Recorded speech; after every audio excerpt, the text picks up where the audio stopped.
My name is Natalie Wilson.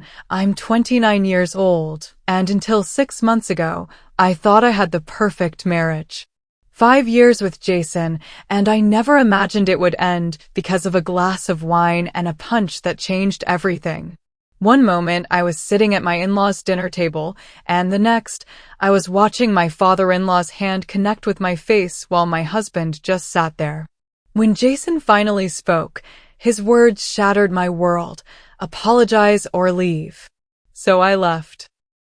Before I tell you what happened next, let me know where you're watching from and hit subscribe if you've ever had to choose between your self-respect and someone you love. Jason and I met at a coffee shop near my office in downtown Seattle. I was working on a freelance project, headphones on, completely in my zone when someone tapped my shoulder. I looked up, annoyed at the interruption, to find the most gorgeous blue eyes I'd ever seen. Jason was holding my wallet, which had fallen out of my bag without me noticing. "I think this belongs to you," he said with a smile that made me forget why I was annoyed in the first place. I thanked him, and he asked if he could join me. We ended up talking for 3 hours. I missed 2 meetings, but I didn't care. Jason was smart, funny, and seemed genuinely interested in my work as a graphic designer. He didn't just nod along like most guys did when I talked about typography and color theory. He asked questions. He worked as a financial analyst at his father's investment firm and had just been promoted to team lead. Our relationship moved quickly after that. Within 6 months, we were practically living together, and after a year and a half, he proposed during a weekend trip to Vancouver. The wedding was beautiful, not too big, not too small.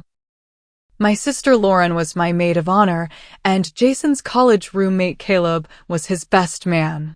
We bought a beautiful apartment in a trendy neighborhood. With a spare room we planned to turn into a nursery someday. My career was taking off too. I had started at a small marketing agency and worked my way up to senior graphic designer within 3 years. My clients loved my work, and I was even considering opening my own studio eventually. Jason was supportive of my ambitions, always bragging about my creativity to our friends. We hosted dinner parties regularly, inviting couples we were close with. Madison and Caleb, who had introduced us, often commented on how perfectly matched we seemed. "You guys never even fight," Madison said once, wine glass in hand. Jason and I exchanged smiles. It was true, we rarely disagreed, and when we did, we worked through it quickly. The first sign of trouble came when I met Jason's parents, Frank and Diane Wilson. Frank was a self-made businessman who had built Wilson Financial from the ground up. Now in his early 60s, he had the commanding presence of someone used to being obeyed. Diane was his opposite, quiet, elegant, and perpetually anxious about keeping Frank happy. Our first dinner at their sprawling lakeside mansion was tense. Frank dominated the conversation, grilling me about my family background, education, and career in a way that felt more like an interview than getting to know his son's girlfriend. "Graphic design," he said, swirling expensive scotch in his crystal glass. "Is there actually money in that, or is it more of a hobby?" I explained that it was a legitimate career with good earning potential, especially in tech-centered Seattle. Frank nodded dismissively. "Well, at least Jason makes enough that you can switch to something more stable when you have kids." I glanced at Jason, expecting him to correct his father's assumption that I would give up my career, but he just smiled uncomfortably and changed the subject. In the car on the way home, I mentioned how disrespectful Frank's comment had been.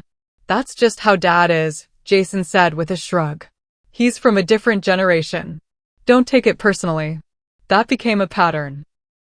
Frank would make subtly demeaning comments about my career, my clothes, even my opinions on current events, and Jason would excuse it as just how Dad is. Diane would sit silently, occasionally shooting me apologetic glances, but never contradicting her husband. My friend Madison noticed the dynamic after a barbecue where both our families attended. "Your father-in-law is intense," she said carefully. "And Jason seems to really care about his approval." He's just respectful of his parents, I defended, but Madison's observation lingered. Just be careful, she said. Caleb says Frank has a reputation for being controlling. Makes a lot of enemies in business. I brushed it off. Every family has its quirks, right?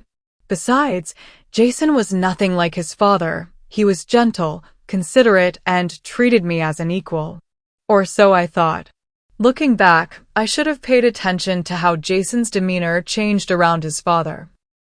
The confident man I knew became almost childlike in Frank's presence, eager for approval and quick to agree with whatever opinion Frank expressed. At the time, I found it odd but not alarming. If only I had recognized these early warning signs for what they were. But when you're in love, you make excuses. You rationalize. You ignore the red flags waving right in front of your face, because acknowledging them would mean admitting that your perfect life might not be so perfect after all. And our life really did seem perfect to everyone looking in. The successful young couple with promising careers, a beautiful home, and a strong marriage. Instagram-worthy vacations and dinner parties with friends. I truly believed we were building something special together.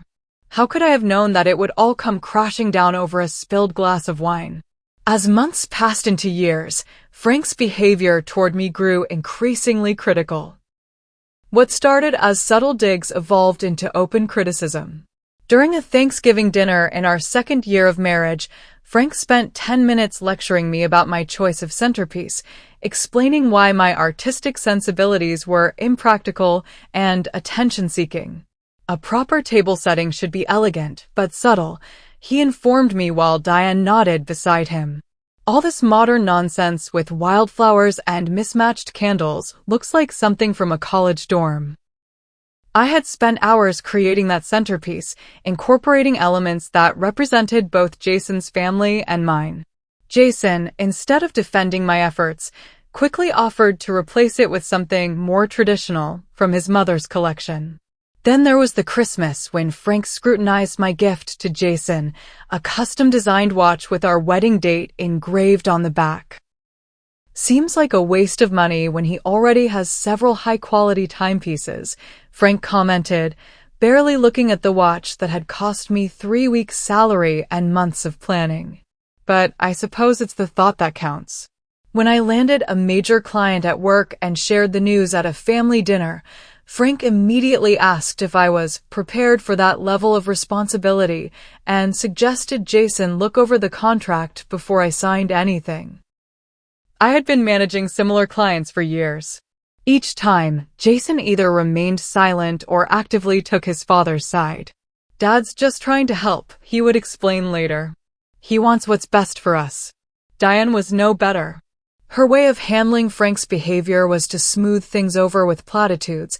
Frank just wants everyone to succeed, or that's just how he shows he cares, or my personal favorite, men in this family have strong opinions. It's a sign of respect that he's so involved. I tried multiple times to discuss the situation with Jason. We'd get home from these uncomfortable encounters, and I'd gently bring up how undermined I felt.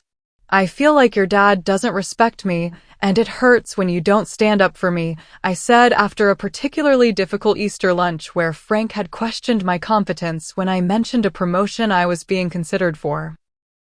You don't understand our family dynamics, Jason replied defensively. Dad pushed me to excel my whole life, that's why I'm successful.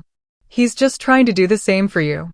There's a difference between pushing someone to excel and constantly criticizing them, I countered. You're being too sensitive. Dad speaks directly, it's his way of showing he cares. These conversations became so predictable that I eventually stopped having them. Instead, I began withdrawing, becoming quieter at family gatherings and making excuses to miss some of them altogether. Jason noticed and was unhappy about it. They're my family, Natalie. You need to make more of an effort. Meanwhile, Jason was spending more time with his parents, golfing with Frank on weekends, having lunch with them during workdays, calling Diane almost daily. Our own relationship was suffering. We had sex less frequently, Our conversations became superficial, and I found myself keeping my thoughts and feelings to myself rather than sharing them with my husband. My sister Lauren became my confidant. Unlike Madison, who encouraged me to try harder with the in-laws, Lauren saw the unhealthy dynamic immediately. "This isn't normal, Nat," she said during one of our sister nights when Jason was at a business dinner with Frank. "A husband should have your back, especially against his own family." "It's complicated," I defended weakly. "Frank built the company Jason works for. Their relationship is important for his career." "More important than your marriage?" Lauren asked, her eyebrows raised. I didn't have an answer for that. The pressure intensified when Frank and Diane began asking about grandchildren. It started as casual mentions. Diane showing me baby clothes she'd seen while shopping, or Frank commenting on a colleague whose son had already given them 3 grandchildren. But it quickly became a regular topic of conversation. "You're not getting any younger, Natalie," Frank remarked during a Sunday brunch. "Women in your field can work from home, can't they? No reason to delay starting a family."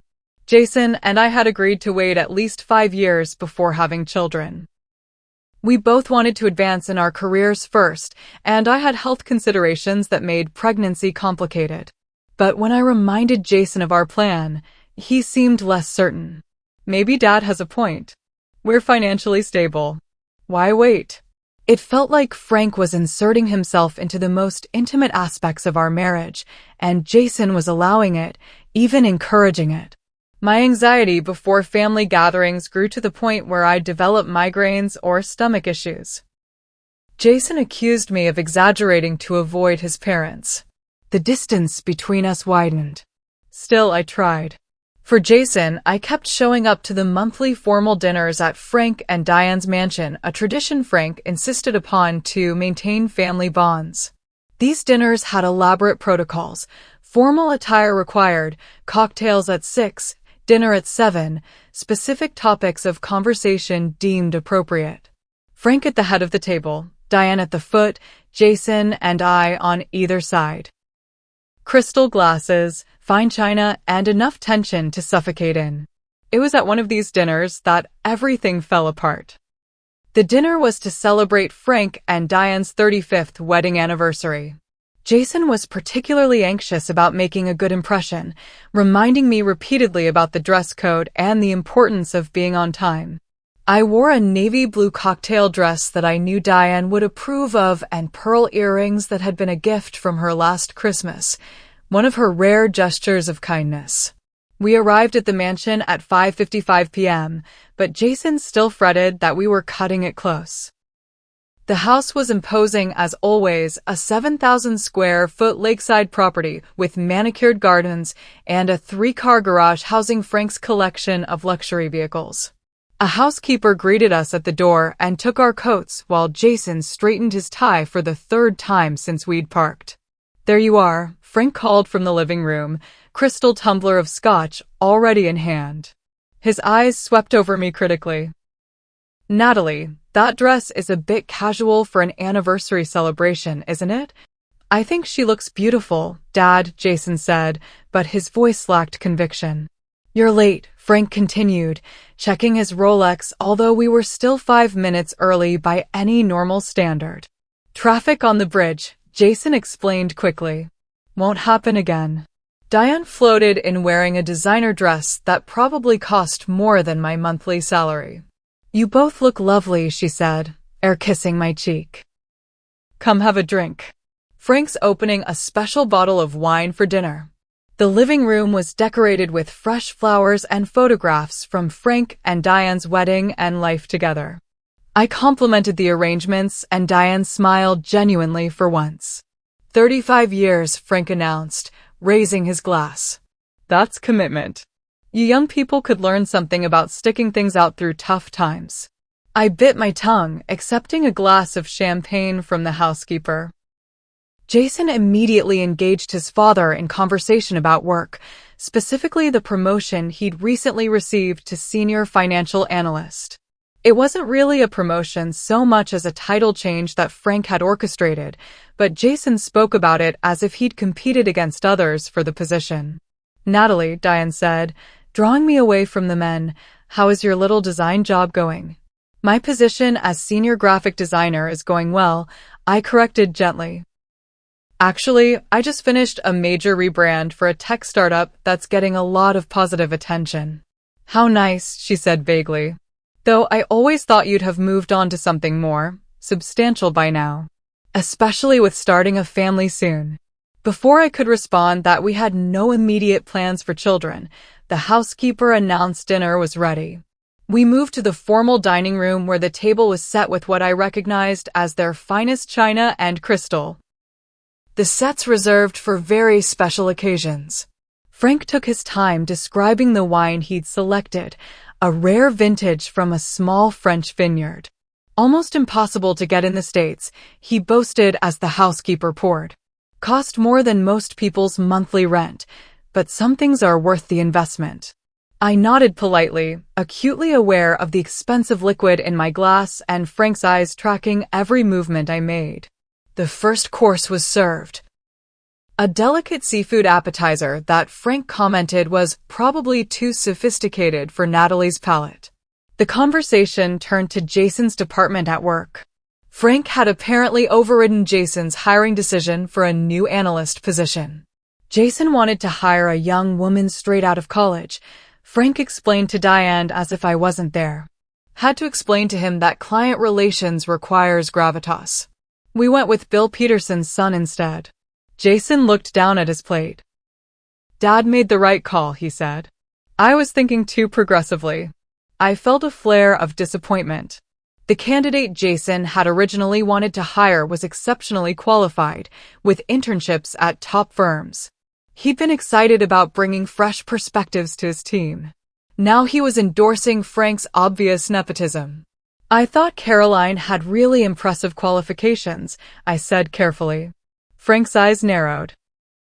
"Office dynamics are more complex than you'd understand from your creative environment, Natalie.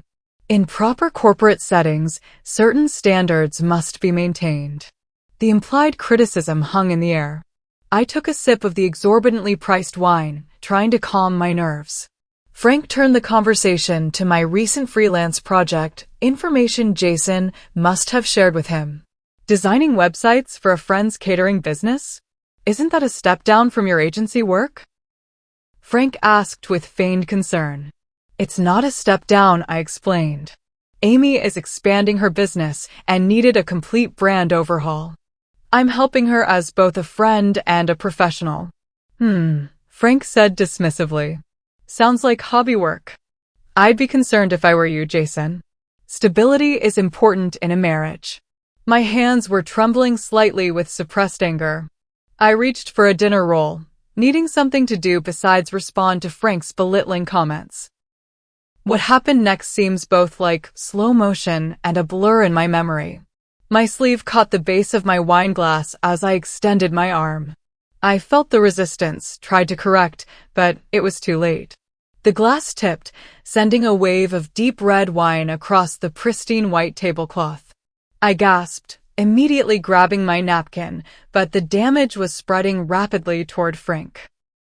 Before I could even apologize, Frank leapt up with surprising agility for his age, but not before the wine splashed onto his cream-colored dress shirt and what he had earlier informed us was a $5,000 suit jacket. "You clumsy, incompetent girl," he shouted, his face contorting with rage. And then it happened. Frank's right hand swung out and connected with my cheek with enough force to snap my head to the side. The sharp sound of the slap echoed in the suddenly silent dining room. For a moment, nobody moved. My hand went to my stinging face, tears springing to my eyes from both pain and shock. Diane sat frozen, her napkin suspended halfway to her lips. The housekeeper who had been entering with the main course quickly retreated. But it was Jason's face I sought. My husband, the man who had vowed to love and protect me, sat wide-eyed and immobile. He wasn't looking at me, but at his father in what appeared to be embarrassment mixed with, was that fear? Dad, he finally said, his voice barely above a whisper. But he didn't continue. Didn't defend me. Didn't express outrage. Frank straightened his ruined jacket, looking down at me with contempt. Look what you made me do, he said, as if I had been the one to strike him. I pushed back from the table, tears now flowing freely down my face. Without a word, I stood and walked as steadily as I could manage to the nearest bathroom, locking the door behind me. My reflection showed a red mark blooming on my left cheek. I couldn't believe what had just happened. My father-in-law had hit me, actually struck me across the face over spilled wine. And Jason had sat there, saying nothing. A soft knock came at the door. Natalie? It's Diane. Are you all right? I didn't answer, but she persisted until I reluctantly unlocked the door. She slipped in, closing it behind her, and offered a cold washcloth for my face. I'm so sorry that happened, she said, her voice low. Frank is just very particular about his things. The suit was custom-made in Italy. I stared at her in disbelief. He hit me, Diane. Over clothes. She looked down, fidgeting with her wedding ring. He has a temper. He doesn't mean anything by it. It's just his way. His way is to hit women when he's angry? I asked incredulously. Diane didn't answer directly. You should come back to the table. The salmon will get cold and Frank hates waste. That's when I realized the depth of dysfunction I had married into. Diane wasn't just enabling Frank's behavior, she was so deeply conditioned by it that she saw nothing fundamentally wrong with what had just occurred. I faced a choice: walk out immediately or return to the table and preserve some semblance of dignity by getting through the dinner. Foolishly, I chose the latter, thinking Jason and I would leave immediately after and finally have the conversation we needed to have about his parents. When I returned, everyone was seated as if nothing had happened. The wine had been cleaned up, fresh glasses poured, and Frank was cutting into a salmon, describing its origin to a subdued Jason. There she is, Frank said without looking up. Let's continue, shall we? Not a word of apology. Not a hint of remorse. And still, Jason said nothing. I took my seat, unable to eat, pushing food around my plate while conversation resumed around me. Frank discussed the stock market. Diane inquired about a colleague's wife. Jason responded appropriately to his parents' prompts. I remained silent, feeling like I had entered some bizarre parallel universe where assault at the dinner table was perfectly acceptable behavior. The longest hour of my life crept by. When dessert was finally cleared, I whispered to Jason that I wanted to leave. We can't go yet, he muttered. Dad always has brandy in the study after dinner. Just a little longer. Your father hit me, I whispered fiercely. I want to go home. Now. Jason glanced nervously at Frank, who was watching our exchange with narrowed eyes. Fine, he conceded. I'll make our excuses. The drive home was initially silent. I hugged myself, staring out the passenger window, waiting for Jason to say something, anything, that would indicate he recognized the severity of what had happened. That he was on my side. When we were about halfway home, he finally spoke. You shouldn't have reached across the table like that. You know how Dad is about his possessions. I turned to him slowly, unable to comprehend what I was hearing. Excuse me. That suit was custom-made. It meant a lot to him. Jason, I said, my voice shaking, your father hit me. He physically struck me over an accident. He overreacted, Jason admitted. But you embarrassed him on his anniversary. I embarrassed him? The volume of my voice made Jason flinch. I was assaulted at dinner, and you're concerned about your father's feelings? You're being dramatic. It wasn't assault. He hit me across the face. It wasn't that hard, Jason said dismissively. More of a tap, really. You're making it sound worse than it was. I fell silent, truly seeing my husband for the first time. This man would never stand up to his father. He would always prioritize Frank's feelings, Frank's reputation, Frank's needs over mine, even over my physical safety.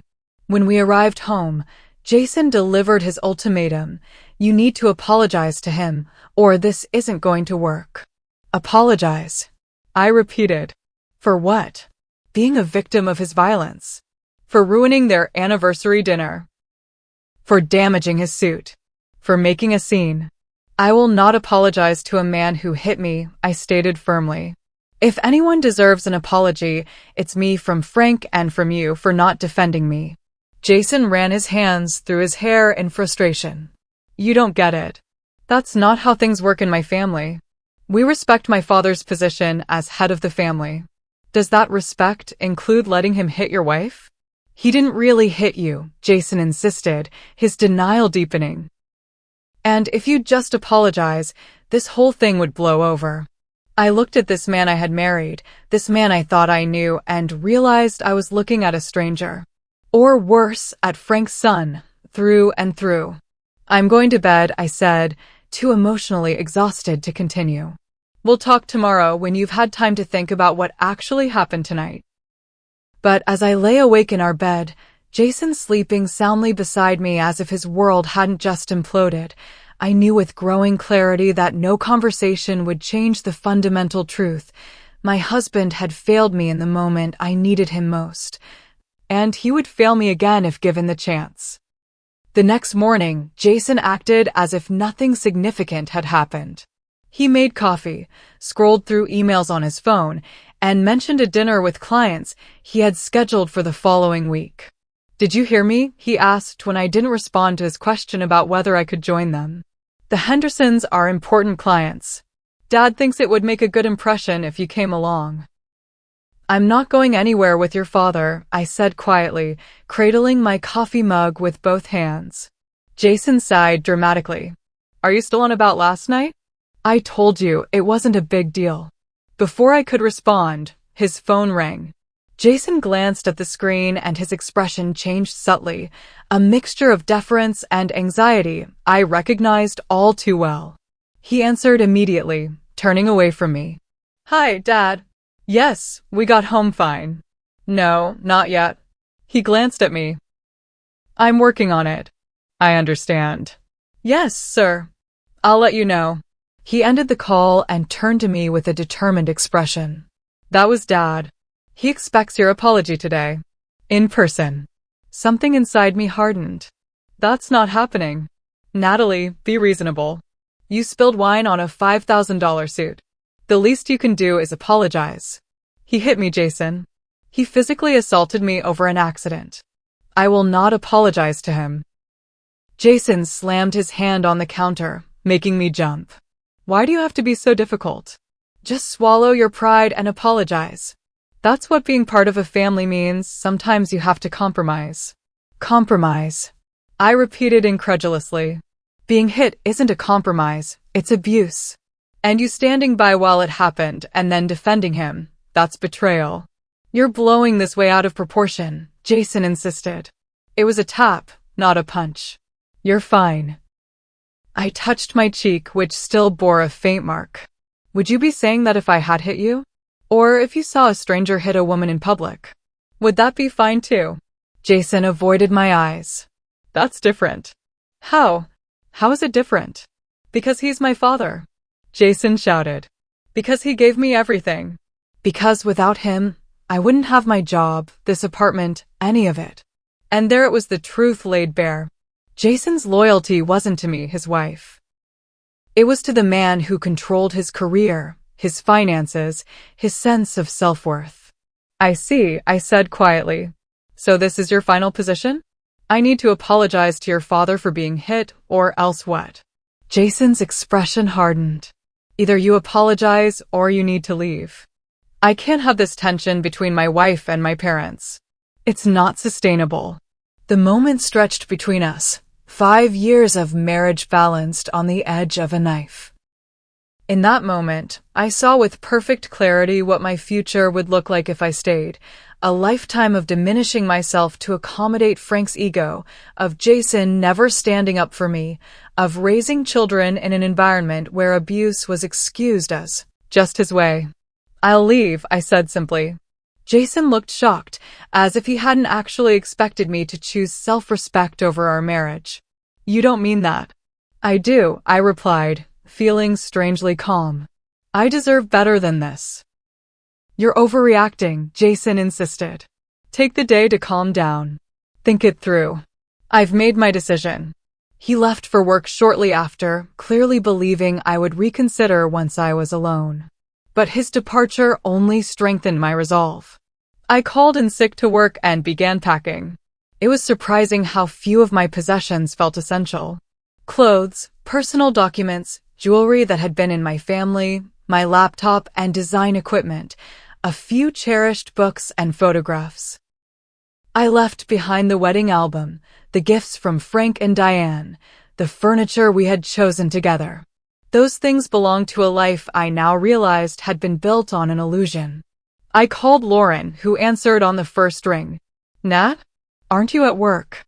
Frank hit me last night, I said without preamble. Jason wants me to apologize to him. I'm leaving. There was a brief silence, then, my spare room is yours for as long as you need it. Do you want me to come help you pack?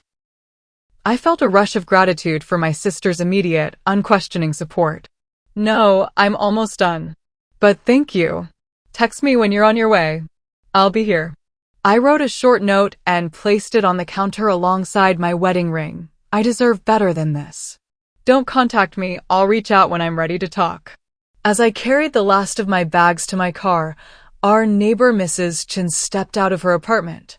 Moving out, she asked, eyebrows raised in surprise. Just for a while, I replied, not ready to share the full truth. She nodded thoughtfully. I heard shouting this morning. Everything okay? It will be, I said, surprising myself with how much I believed it. The drive to Lauren's apartment was surreal. 5 years of marriage ended in less than 24 hours. I oscillated between doubt, grief, and a strange sense of liberation. By the time I parked outside Lauren's building, tears were streaming down my face, but they weren't entirely tears of sadness. Lauren was waiting at the door. She took one look at my face and pulled me into a fierce hug. You did the right thing, she whispered fiercely. And I'm so damn proud of you. Inside her apartment, Lauren had already prepared the spare room with fresh sheets and cleared space in her closet. On the kitchen counter sat a bottle of wine and 2 glasses. Then she winced, noticing my expression. Too soon for wine, she asked. I managed a weak laugh. Maybe for a few days. Lauren helped me bring in my bags, and we settled on her couch.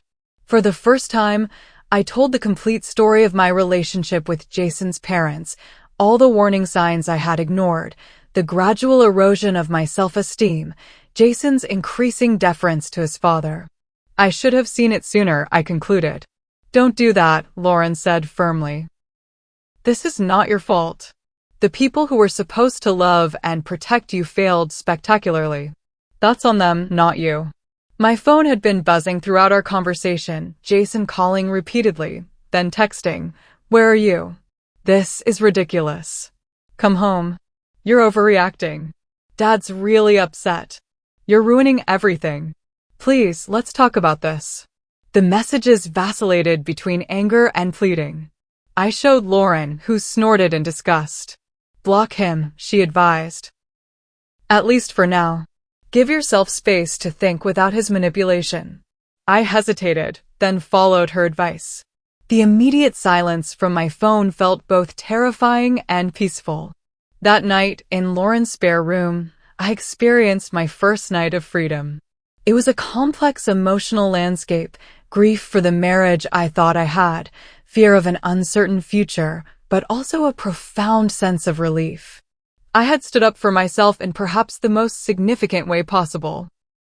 The next day, I contacted Mia, a friend from law school who specialized in family law. She agreed to meet me for coffee to discuss my options. Based on what you've told me, you have grounds for a restraining order against your father-in-law, she explained. As for the separation, Washington is a no-fault state, so the process is relatively straightforward. But given Jason's family's resources, you should expect them to make things difficult. What do you mean? Frank Wilson has connections throughout Seattle. Judges, court clerks, other attorneys. he's made donations to half the legal establishments in the city. They might try to delay proceedings, hide assets, or pressure you to accept less than you're entitled to. I hadn't even considered the extent of Frank's influence. So, what do? Document everything, Mia advised. The incident, Jason's response, any previous concerning behavior. And I'll refer you to a colleague in Tacoma. Outside Frank's immediate sphere of influence. As I began telling close friends what had happened, I received mixed reactions. While most were supportive, some questioned my decision. Are you sure you're not overreacting? Asked Heather, a friend from college. Every marriage has rough patches. He let his father hit me, Heather. That's not a rough patch. But 5 years of marriage, don't you think you should try counseling first? These reactions made me doubt myself momentarily, but Lauren remained my steadfast supporter. People are uncomfortable with women who enforce boundaries, she explained. It makes them question their own choices. Don't let their discomfort undermine your decision. A week after leaving, I had my first night of uninterrupted sleep. It felt like a small but significant victory. 1 week after I left, I was sorting through job applications at Lauren's dining table when someone knocked on the door. Lauren was at work, so I approached cautiously and checked the peephole. Jason stood in the hallway, looking disheveled in a way I had never seen him, unshaven, hair uncombed, wearing a wrinkled shirt. I hesitated, then opened the door but blocked the entrance. What are you doing here? Can I come in? He asked. Please, Nat.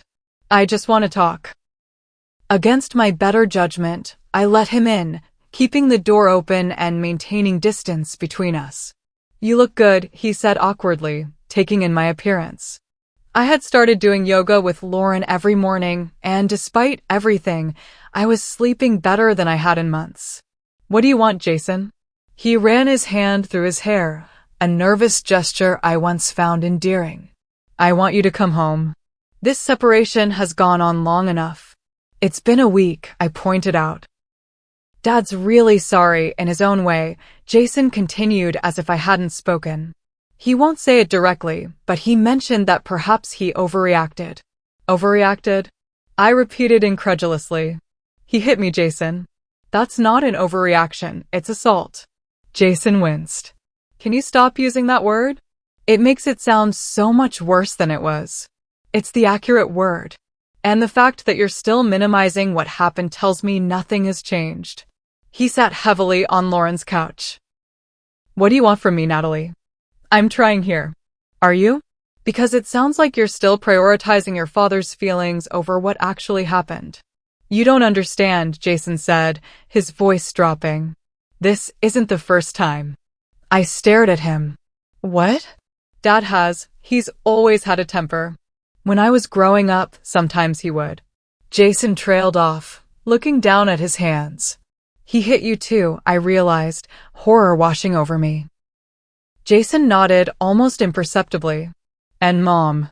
Usually after he'd been drinking. It wasn't often, but when it happened. He shuddered slightly. We never talked about it afterward. That was the rule. In that moment, I felt a complex mixture of emotions, pity for the child Jason had been, disgust at the cycle of abuse he was perpetuating, and certainty that I was making the right decision.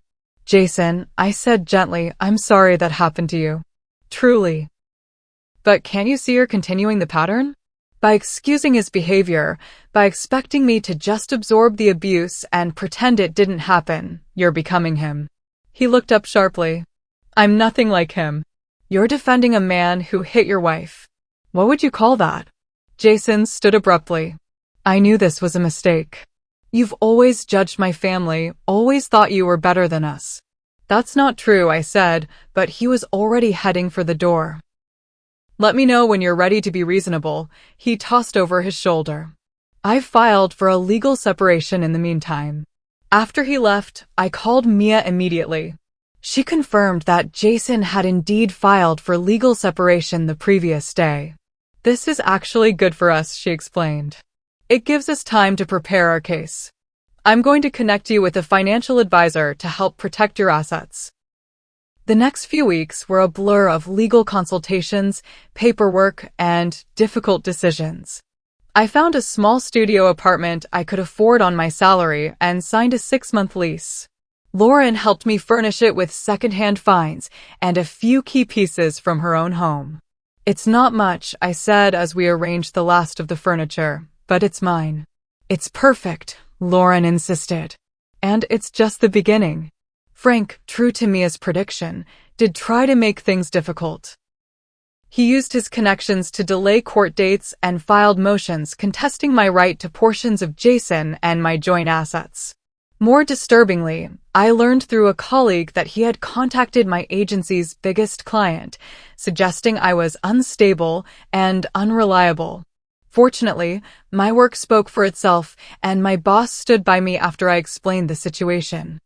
"Frank Wilson doesn't intimidate me," she said firmly. "Your work is exceptional, and that's all that matters to this agency." Still, the stress took its toll. I lost weight, developed insomnia, and found myself jumping at loud noises. On my sister's recommendation, I started seeing a therapist, Dr. Karen Mitchell. "What you're experiencing is a normal response to trauma," she explained during our first session. "Both the physical assault and the betrayal by your husband have created a kind of psychological injury. Over the next few months, Dr. Mitchell helped me recognize patterns in my relationship with Jason that I had normalized, how I had gradually diminished myself to avoid conflict, how I had accepted increasingly disrespectful treatment from his parents, how I had lost touch with my own needs and boundaries. The good news," she told me, "is that you demonstrated incredible strength by leaving. Many people never take that step." In therapy, I also connected with a support group for women leaving difficult relationships. There I met Audrey, whose story was eerily similar to mine. Her father-in-law had been emotionally abusive, and her husband had consistently taken his father's side. "It's like they're still little boys desperate for daddy's approval," she observed during one session. "Except we're the ones who pay the price." Audrey became a close friend and ally during the divorce process. She was 6 months ahead of me in her journey and offered practical advice about everything from legal strategies to handling mutual friends who took sides. The division of assets proved complicated.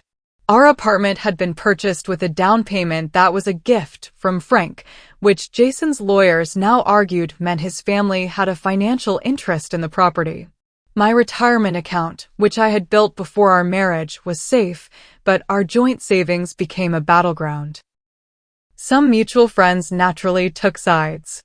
Madison, who had introduced us, remained neutral but distant. "I don't want to get in the middle," she explained when declining my invitation for coffee. Other friends, particularly those who had witnessed Frank's behavior firsthand, reached out with messages of support. 3 months after leaving, I experienced my first holiday season alone. Lauren invited me to join her for Thanksgiving, but I decided to volunteer at a local shelter instead. "I need to create new traditions," I explained. "Ones that aren't shadowed by memories." Serving meals to those less fortunate provided unexpected perspective. Many of the women I met had left abusive situations with far fewer resources than I had. Their resilience inspired me. For Christmas, I did join Lauren and her boyfriend for a quiet celebration. When I unwrapped her gift, a framed print that read, "Sometimes the bravest thing is to start over," I burst into tears. "Happy tears," I assured her, wiping my eyes.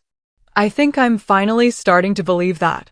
The divorce proceedings continued their slow, grinding course.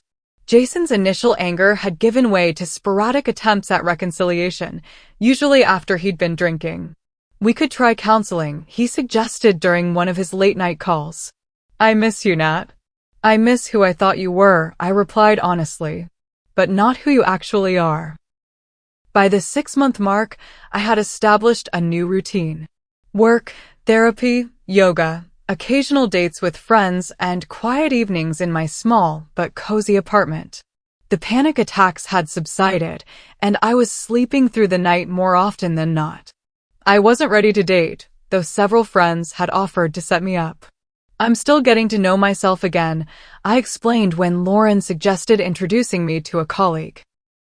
I need to be completely whole before I consider sharing my life with someone else. What surprised me most during this period was discovering how much of myself I had suppressed during my marriage, opinions I had censored, interests I had abandoned, friendships I had neglected, all in service of maintaining peace with Jason and his parents. As I reclaimed these parts of myself, I began to feel a growing sense of excitement about the future. Not despite being alone, but because of the freedom it represented. 1 year after the wine incident, my divorce was finally finalized. The settlement was fair, largely thanks to my attorney's diligence and evidence I had documented of Frank's behavior and Jason's enabling. I kept my retirement account, received half the equity in our apartment, which Jason decided to sell, and maintained full ownership of my design business, which I had officially established 3 months earlier. My studio apartment had become a true home. Filled with artwork I loved, furniture that expressed my aesthetic rather than conforming to Diane's conservative tastes, and plants that thrived under my care, it represented my independence in physical form. Professionally, I had flourished. After the incident with Frank attempting to influence my agency's client, I decided to take the leap into full-time freelancing. My former boss became my first client, and referrals quickly built a sustainable business. I specialized in branding for women-owned businesses, finding purpose in helping other women establish and grow their independent ventures. The final encounter with Jason came unexpectedly at Madison and Caleb's wedding. I had considered declining the invitation, but decided that avoiding social events for fear of seeing my ex-husband gave him too much power over my life. I wore a red dress, a color Diane had always said was too attention-seeking for me, and attended with Lauren as my plus one. Jason was there with a date, a woman who bore a striking resemblance to a younger version of his mother. We managed to avoid each other until the reception was winding down. I was waiting for Lauren to return from the restroom when Jason approached, drink in hand.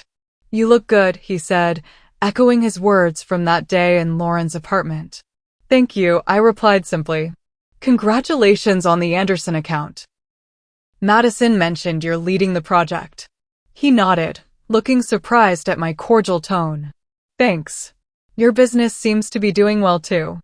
I saw your design work for that new restaurant downtown." An awkward silence fell between us. "Natalie," he finally said, his voice softer, "I've been in therapy. I should have handled things differently. With Dad, with us, with everything." It wasn't quite an apology, but it was more self-awareness than I had ever heard from him during our marriage. "I'm glad you're getting help," I said sincerely. "Dad had another incident," Jason continued, staring into his drink. "At a company event. There were witnesses this time. The board insisted he step down." "I'm sorry," I said, and meant it. Not for Frank, but for the complicated emotions Jason must be feeling. "Don't be. It's long overdue." He looked up at me. "You were right to leave. I see that now." Before I could respond, Lauren returned, placing a protective hand on my arm. "Everything okay here?" "Everything's fine," I assured her. "Jason was just leaving." He nodded, seeming to understand that whatever closure this conversation provided was the most either of us would get. "Take care, Natalie." As I watched him walk away, I felt the final threads of our connection severing. Not with anger or regret, but with acceptance. Over the following months, I continued to build my new life. I established firm boundaries with everyone from clients to friends to the occasional dates I finally felt ready to accept. I became vigilant about recognizing red flags in relationships of all kinds, no longer willing to dismiss concerning behavior as just how they are. When I met Kevin, a landscape architect with kind eyes and his own history of setting boundaries with difficult family members, I approached the relationship with cautious optimism. Our connection developed slowly, built on mutual respect and open communication. "I want to know your boundaries," he said during our third date. What makes you feel safe and respected? The question brought tears to my eyes, not because it was extraordinary, but because it should have been ordinary all along. The healing journey wasn't linear. There were still days when a raised voice would trigger my anxiety, or when I would catch myself diminishing my needs to please others. But the difference was that I now recognized these moments for what they were: echoes of old wounds that were gradually fading. Looking back on that fateful dinner party from the perspective of someone stronger and wiser, I realized that the spilled wine hadn't ruined my life, it had saved it. That moment of crisis had forced me to confront truths I had been avoiding and to make choices that, while painful, ultimately led to freedom. I am grateful every day for having the courage to leave, for choosing myself when no one else would, for recognizing that being alone is infinitely better than being with someone who doesn't protect you from harm, or worse, excuses those who cause it.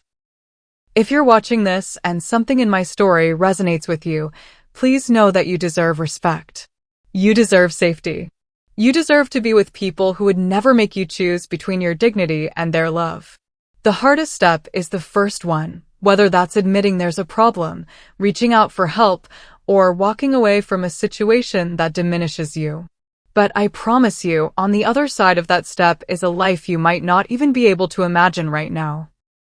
One where you are whole, where you are valued, where you are free. Have you ever had to make a difficult choice to protect yourself? Share your story in the comments below. And if this video helped you in any way, please hit the like button and subscribe to support others who might need to hear this message. Remember, sometimes walking away isn't giving up, it's choosing yourself. And that choice might just save your life, as it did mine. Thank you for listening to my story.